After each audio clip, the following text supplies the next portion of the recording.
I'm not saying that Nicholas Walton forever is going to be the Mexico, but people always have no respect for that male.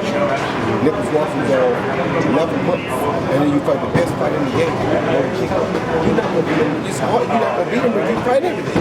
But you're definitely not going to beat him with 11 months. So how you get off 25 months, and you come out of strong UFC 51 years old.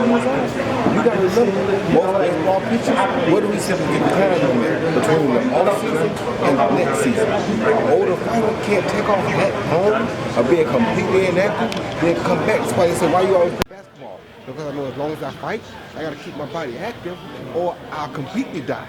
Not that we as sharp as nothing as what we were back then, but the more time we take off, the more our bodies decline. That's why I try not to stop anymore. Because you know, when you stop, your body takes that decline. Once the decline comes about, it's kind of over.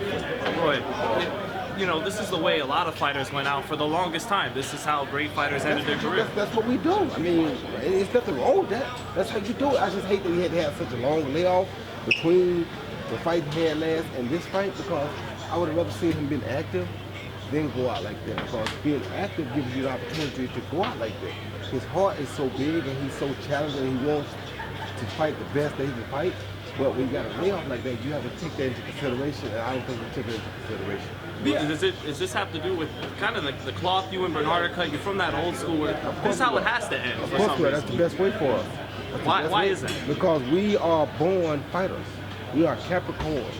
We are born winners. We don't want to go out and come out the ring and say, oh, we could have or we should have. No. Take us all the way out or leave us alone. And that's why you're Roy Jones. You're part of his legacy. You fought him twice. So what now? Does he have to retire now for sure? Would you tell him just to stop and that's it, or would you advise him? He already said he's going to stop. So I ain't got to tell him nothing. He know. What you about to say?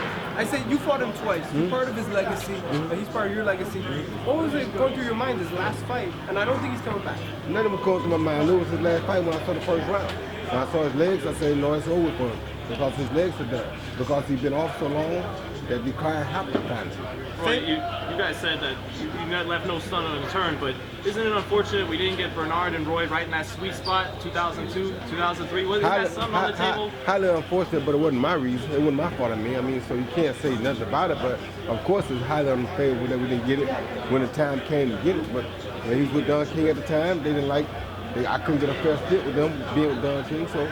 Why didn't it happen? Did it come down to when you said 60-40, I'll kick your ass? 60-40, I'll kick your ass. I kicked your ass the first time. I would have did it again at that time because I was still doing my thing. You feel me?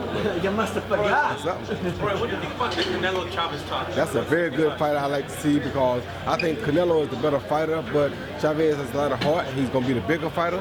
So it's a great fight for everybody. I think it's a great fight. Are you surprised that he's going to 165 when him and Triple G have to meet at 160? No, I'm not. No, I'm not. That tells you the same thing I've been telling you. It's always this talk about what we can't make or we can't do. No, it's not that we can't do it. It's because the money situation or some other reason that we don't do it. Not because we can't make the weight. Didn't I tell y'all last time? I don't like this catch weight stuff because that catch weight stuff is foolishness. How can you not fight one guy at 168, but you can fight another guy at 168?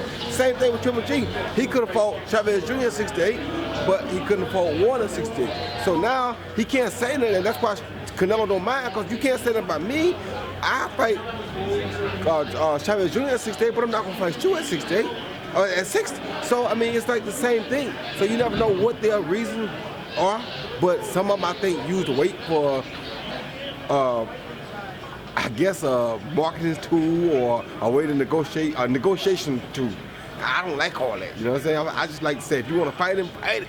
You understand me? It's like, we are crazy, we are old school.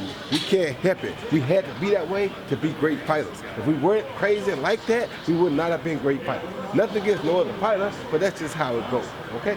That's going to be a great fight. I'm glad to see a fight finally got made because it's great for both of them, especially for Triple G. Thanks, Roy, man. My man, later, Miami.